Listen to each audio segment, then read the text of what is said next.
ಆಡಳಿತ ಕಾಂಗ್ರೆಸ್ ಪಕ್ಷ ಹೇಗಾದರೂ ಮಾಡಿ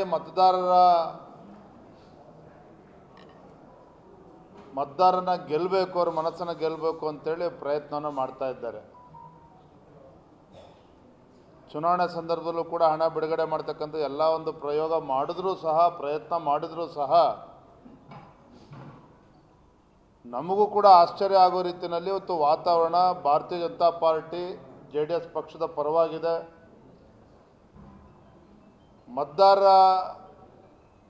ಮತದಾರರು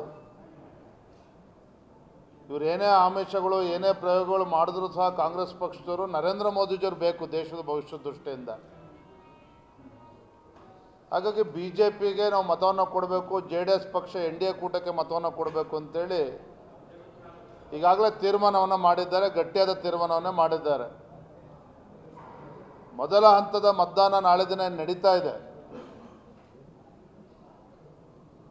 ನಮ್ಮ ಕಲ್ಪನೆಗೂ ಮೀರಿ ವಾತಾವರಣ BJP ಪೂರ್ವಕವಾಗಿದೆ. ಚಿಕ್ಕಬಳ್ಳಾಪುರ ಲೋಕಸಭಾ ಕ್ಷೇತ್ರ ಇರ್ಬೋದು, ತುಮಕೂರು ಲೋಕಸಭಾ ಕ್ಷೇತ್ರ ಇರ್ಬೋದು, ಬೆಂಗಳೂರು ಗ್ರಾಮೀಣ ಲೋಕಸಭಾ ಕ್ಷೇತ್ರ, ಚಿತ್ರದುರ್ಗ ಎಲ್ಲೆಲ್ಲಿ ಕಾಂಗ್ರೆಸ್ ಕನಸು ಕಾಣ್ತಾ ಇದೆ, ಮೈಸೂರು ಚಾಮರಾಜನಗರವೂ ಒಳಗೊಂಡಂತೆ ಭಾರತೀಯ ಜನತಾ ಪಾರ್ಟಿ ನಿಶ್ಚಿತವಾಗಿ ಗೆದ್ದೇ ಗೆಲ್ಲುತ್ತೆ ಎಲ್ಲ ಕ್ಷೇತ್ರಗಳಲ್ಲೂ ಅನ್ನೋ ವಾತಾವರಣ ಈಗಾಗಲೇ ನಿರ್ಮಾಣ ಆಗಿದೆ. ನನಗಂತೂ ಕೂಡ ರಾಜ್ಯದ ಅಧ್ಯಕ್ಷನಾಗಿ ಎಲ್ಲ ಕಡೆ ಪ್ರವಾಸ ಮಾಡ್ತಾ ಇದ್ದೇನೆ. ಕಾರ್ಯಕರ್ತರೊಂದು ಆತ್ಮವಿಶ್ವಾಸ ಮತ್ತು ವಾತಾವರಣ ಇವೆಲ್ಲವೂ ನೋಡಿದರೆ ನೀವು ಖಂಡಿತ ನಾವು ಗುರಿ ಏನು ನಾವು ಇಟ್ಕೊಂಡಿದ್ದೇವೆ, ಸಂಕಲ್ಪ ಏನಿದೆ, ಇವತ್ತು ರಾಜ್ಯದಲ್ಲಿ 28ಕ್ಕೆ 28 ಕ್ಷೇತ್ರಗಳನ್ನು ಗೆಲ್ಲಬೇಕು ಅನ್ನೋ ಗುರಿಯನ್ನು ಇಟ್ಕೊಂಡೇನು ಹೊರಟಿದ್ದೇವೆ. ಆ ಗುರಿಯನ್ನು ಮುಟ್ತಕ್ಕಂಥದ್ರಲ್ಲಿ ಯಾವುದೇ ಒಂದು ಸಂದೇಹ ಇಲ್ಲ.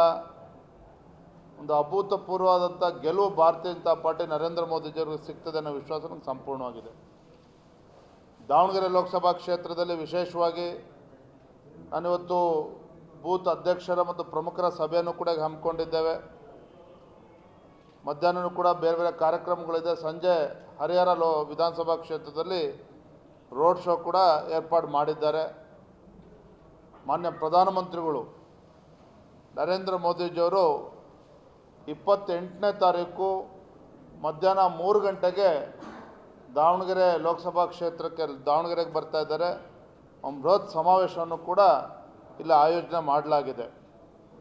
ಇದರ ಪರಿಣಾಮ ನಮ್ಮ ದಾವಣಗೆರೆ ಲೋಕಸಭಾ ಕ್ಷೇತ್ರದಲ್ಲೂ ಕೂಡ ನಮ್ಮ ಅಭ್ಯರ್ಥಿಗಳೇನಿದ್ದಾರೆ ನಿಶ್ಚಿತವಾಗಿ ಉತ್ತಮ ಒಳ್ಳೆಯ ಅಂತರದಲ್ಲೇ ಗೆದ್ದೇ ಗೆಲ್ತಾರೆ. ಯಾವುದೇ ನಿಮ್ಗೆ ಅನುಮಾನಗಳು ಬೇಡ. ಅಧಿಕಾರ, ಹಣ ಏನೇ ದುರುಪಯೋಗ ಕಾಂಗ್ರೆಸ್ ಪಕ್ಷದ ಕಡೆಯಿಂದ ಮಾಡಿದ್ರೂ ಸಹ ನಮ್ಮ ಅಭ್ಯರ್ಥಿಗಳು ಗೆದ್ದೇ ಗೆಲ್ತಾರೆ. ನಮಗೆ ಸಂಪೂರ್ಣ ವಿಶ್ವಾಸ ಇದೆ. ಭಾಳ ಸಂತೋಷ ತರ್ತಕ್ಕಂಥದ್ದು ಅಂತ ಹೇಳಿದ್ರೆ, ಲೋಕಸಭಾ ಚುನಾವಣೆ ಘೋಷಣೆ ಆಗುವ ಮುನ್ನದಿಂದಲೂ ಕೂಡ ಸಾಕಷ್ಟು ಗೊಂದಲಗಳಿತ್ತು ನಮ್ಮ ದಾವಣಗೆರೆ ಲೋಕಸಭಾ ಕ್ಷೇತ್ರದಲ್ಲಿ. ಈಗೆಲ್ಲರೂ ಸಹ ಒಗ್ಗಟ್ಟಾಗಿ ಒಂದಾಗಿ ಹೋಗ್ತಾ ಇರ್ತಕ್ಕಂಥದ್ದು ಪ್ರತಿಯೊಬ್ಬ ಕಾರ್ಯಕರ್ತರು ಕೂಡ ಹೆಚ್ಚು ಉತ್ಸಾಹವನ್ನು ತುಂಬಿದೆ.